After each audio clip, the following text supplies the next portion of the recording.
madaxweynaha Soomaaliland mudane Axmed Maxamed Maxamuud Zilaanyo ayaa maanta xafiiskiisa ku qaabilay safiirka dalka Finland u fadhida Kenya Taja Fernandes oo ay weeliso madaxa safaradaasi ee dhinaca xiriirka horumarinta kulan dhex maray wafdiga iyo madaxweynaha ayaa waxa ku weelinayay madaxweynaha wasiirada arrimaha dibadda qorsheynta qaranka madaxtooyada iyo xogayaha gaarka ah ee madaxweynaha kulankan oo ay warbaahintu dibad joog ka ahayd ayaa markii uu soo ilaaday waxa warbaahinta uga xog waramay waxyaabaha lagaga wada hadlay wasiirka wasaaradda arrimaha dibadda iyo iskaashiga caalamiga Dr. Saad Ali Shire waxaana uu sheegay in wafdiga iyo madaxweynuhu ay ka wada hadleen sidii loo xoojin lahaa xiriirka labada wadan gaar ahaan dhanka caafimaadka iyo dhaqaalaha wafdi ka socda dalka Finland oo ka kooban safiirka u jooga dalka Finland Nairobi iyo madaxa hay'adda horumarka Finland waxa weeye wadamada aanu leenahay xiriirka qotada dheer ee naga caawiya meelo fara badan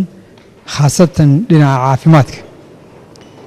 madaxweynaha waxay halkan saaka kula kulmeen oo ay ka wada hadleen sidii xiriirka qotada dheer leh loo sii xoojin lahaa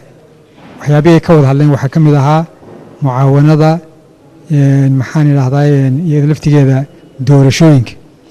si wanaagsan ayaynu soo afgaranay insha Allah bilna rajaynaynaa in xiriirkeenaas halkaa uu ka sii socdo.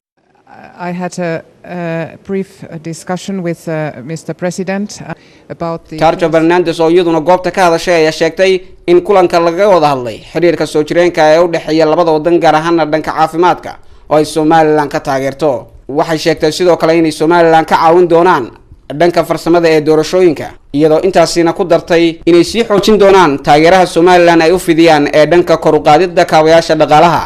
tan iyo labadii sano ee u dambeeyay waxa la bilaabmay safiirada iyo wafuudda caalamiga ee ku soo qulqulaya Soomaaliland kuwaas oo ku dadaalaya sidii xiriirka ay hadda la leeyihiin Soomaaliland mid ka si wanaagsan oo la sameyn lahaayeen Yacquub Saciid Kuriya Somali News TV magaalada Hargeysa.